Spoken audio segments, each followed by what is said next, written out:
รังสิตปทุมธานีพี่น้องเอ้ยหอดแล้วแก้วเก่าแก้วเก่าแก้วเดิมเนาะโอ้ก็ขายลูกชิ้นอยู่นี่แหละ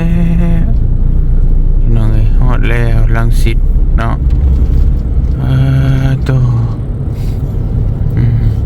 ไปพี่น้องบ่ไหวเลยตีสามเลยปอโตหอดมองนี่จืดแล้วสะพานพุทธเอ้านี่มันสุดนี่สุดตัวนี้ไปต่อ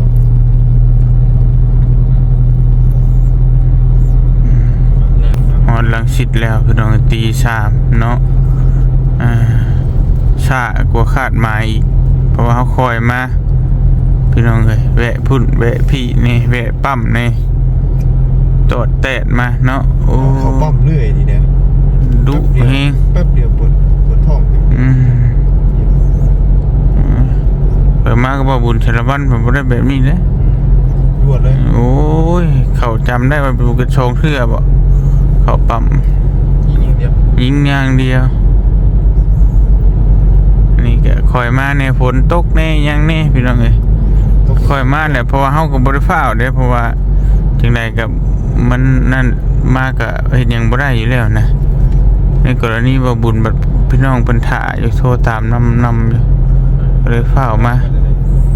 เนาะนี่เพิ่นจัดๆเรียบร้อยแล้วทักทายสบายดีพี่น้องเอ้ยตอนดึกๆดื่นๆเด้อพี่น้องเด้อหาหมองพักหมองเช้าก่อนเนาะพี่น้องเอ้ยจะคิดพักจะมองอะไรแล้วบ้านนครนายกดอนเมืองกรุงเทพตรงไปเนาะไ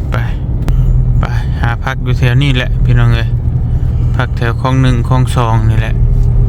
เพราะว่าเฮาสิไปพุ่นเพิ่นก็นอนไปแล้วพักอยู่นี่ก่อนบื้นยังเดินทางต่อเนาะพอไหวแล้วหน่อยง่วงเฮงตอนนี้ไปหน่อยมองพักมองเศร้าก่อนเด้อบ้านนี้เด้อ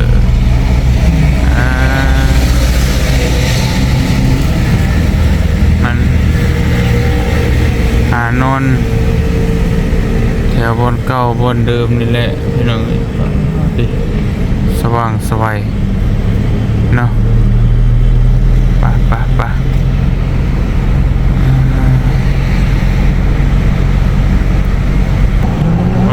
ยุนลงดอนเมืองพี่น้องเลยเนาะโรงแรมสุขใจเมื่อได้มาพักป้ายอยู่ก็ธรรมดาบ้านเมืองไปมองพักมองเช้าก่อนบ่ไหวแล้วพี่น้องเอ้ยอยากนอนแห้งละตอนนี้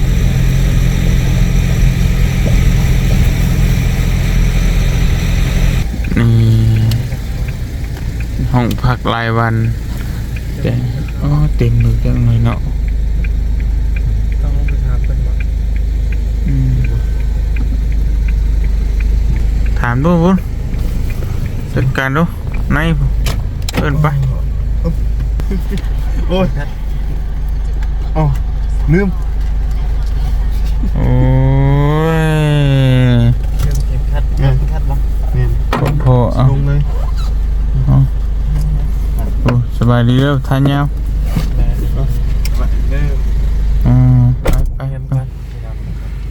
เป็นบ้านห้องพักก็ชื่อนะเหมือนโรงแรมเนี่ยตัวถัดไปพูดแต่ว่าตัวนี้แหละเคยพักราคาย่อมเยาเนี่ย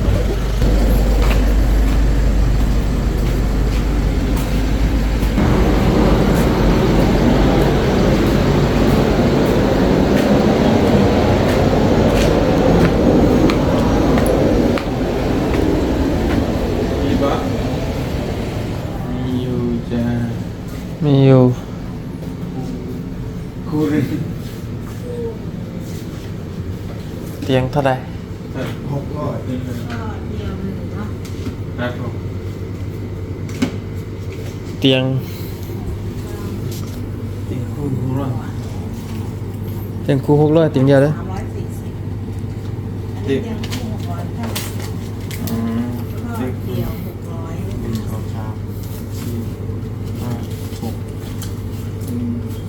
เปิดแล้ว ฮะฮะนี่คืออะไร ตามกันทางกัน แซมกันอยู่นี่จบ เตียง อันนี้ก็แซมกันอยู่นี่ บ่มีอยู่ว่าไป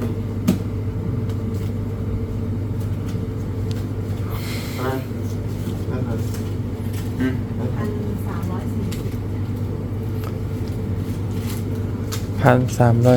1,340 1,340 บาท มีมาเลย นี่จะจ่ายทั้งหมดนี่ไป ได้ครับอัน ชื่อเบอร์โทร 340บ่ครับ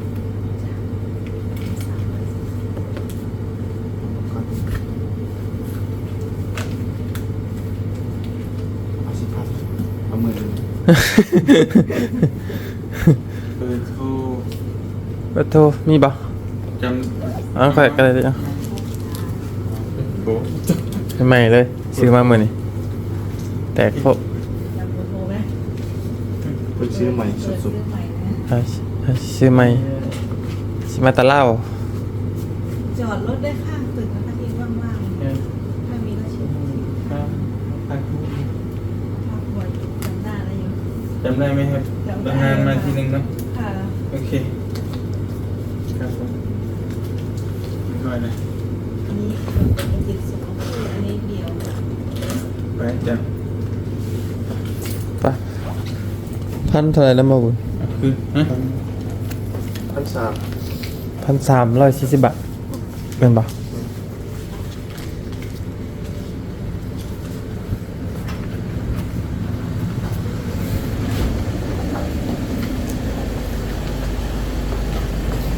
นอนเปิดไว้แล้ว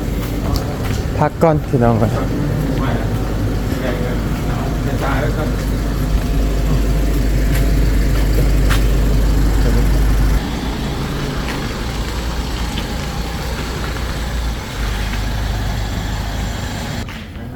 เออโอเค ไป เอาเครื่องขึ้นรถ เอาเครื่องขึ้นห้อง เอาเครื่องขึ้นรถ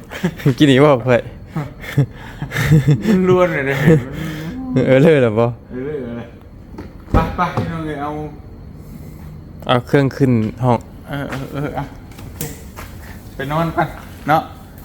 เดี๋ยวจะว่ากันพี่น้องเลย เดี๋ยว ไปพยายามของเจ้าเนาะนั่งพี่น้องเลยเนาะเอาเครื่องเอาของขึ้นมาห้องเรียบร้อยพี่น้องเลยบ้านนี้กันนี่แหละห้องพักกันคืนละ600 กว่าบาทนะพี่น้องเนาะอยู่แถวคลองซองธัญบุรีพี่น้องเลยเนาะมาถือมาหอดหอแล้วพี่น้องในบ้านนี้ก็ได้ปัดตู้ตี3 กว่า3 โมงกว่าพี่น้องโอ้โหไวไม่อย่างนี้เลยขับรถยาวเลยพี่น้องเนาะก็ได้พักเลยได้พี่น้องเข้าตรงห้องน้ำแล้วก็ไปยาวเลยเนาะ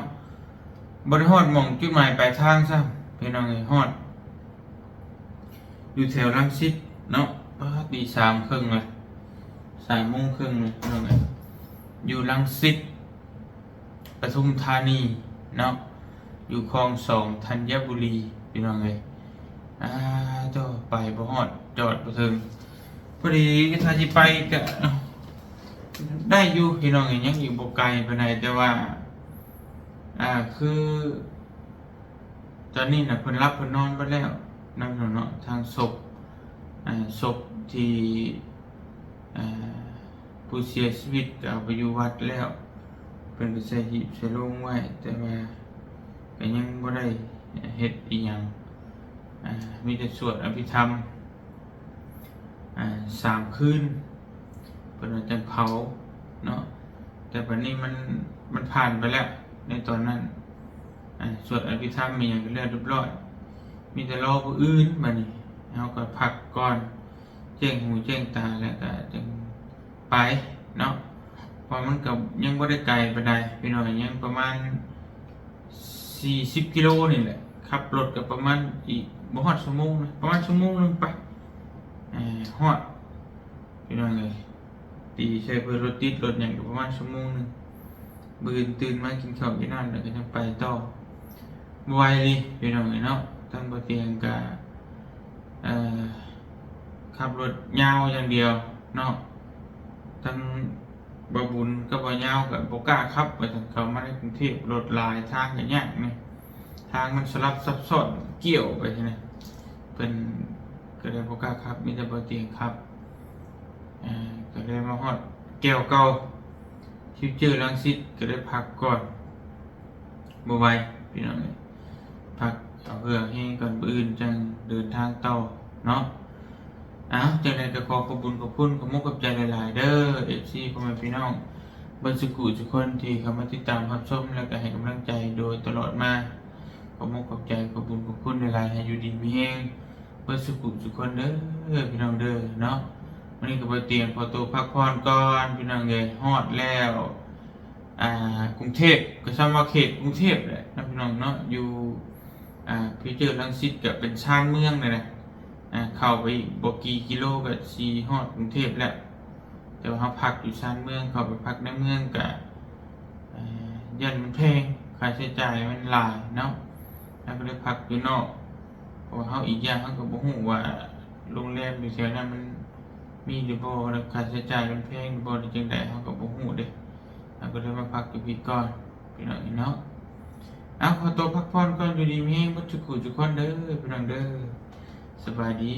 เนาะพักผ่อนกันได้พี่น้องเด้อบัดนี้ไว้ละบ๊ายบายมื้ออื่นเจอกัน